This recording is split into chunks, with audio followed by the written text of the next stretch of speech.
Tech wreck. Time to get your tech wreck. Tech wreck. Chicky. Tech wreck. Time to get your tech wreck. All right, Sanjay, it's Tech Wreck time. What do you have for us this week? So I got something pretty kind of nerdy-ish for you, which is not unexpected, but Okay.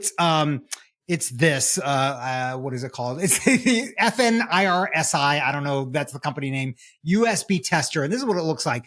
This is a little gadget that's got a bunch of. If you're watching the video, you can see this. Yeah. It's got a bunch of ports on it.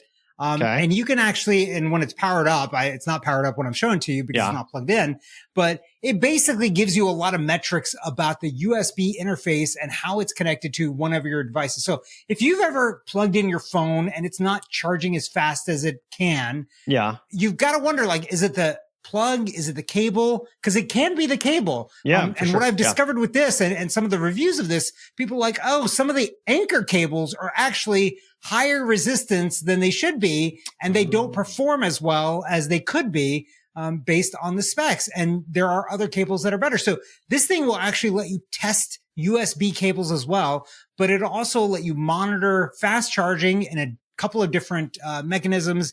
It gives you information about the waveform of the power, like a bunch of like doubly nerdy stuff that if you're really into it, you can look at it, but really kind of understand if your devices are performing the way that they should be to the optimal speed. Because nowadays, you know, we've had so many USB different specs. And it's hard to identify which cable goes to which spec and whatever. And does this cable do 100 watts or is it only 40 watts or is it, 3 watts or 10 watts or whatever it is? It's hard to identify that. And a tester like this will help you identify those cables that are going to perform the best in your setup. So, all right. So what you're describing is a specific type of technology category for me. Okay.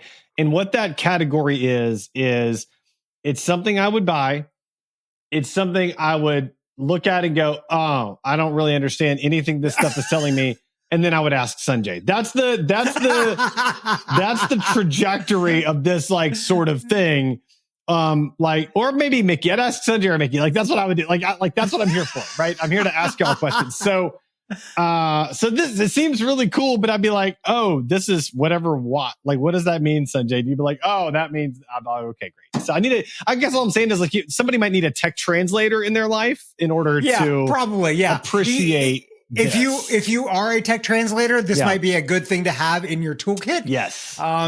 If you are not a tech translator, find one that has this in their toolkit. I feel like that's a term that we need to introduce to the world. Like a tech translator. Because there's certain levels of techies, right? Like, so I'm pretty technologically proficient, but like nowhere near as proficient as you or Mickey or like several other friends. And so I'll just be like, I don't even know what's happening. And you'll be like, oh, let me just explain all of this to you. Like it's nothing, like I'm in kindergarten, which is great.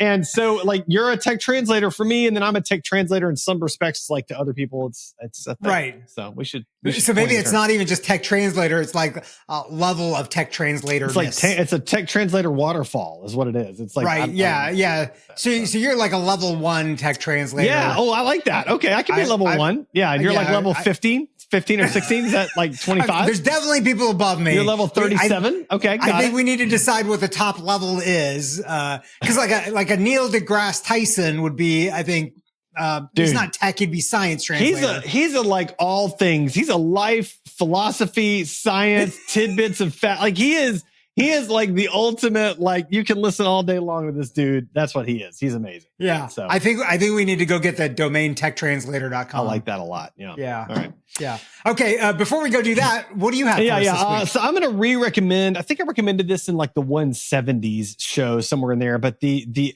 app is Reaper. And if you're going to edit, it does some video editing, not like really fancy video editing, but easy video editing and quick, or audio editing. Man, it is fantastic for quick audio editing. I like it much better than Audacity, which is open source. I think Reaper is free for personal use up to a certain point, but if you're going to use it commercially, it's like very cheap anyway, like $100 or something.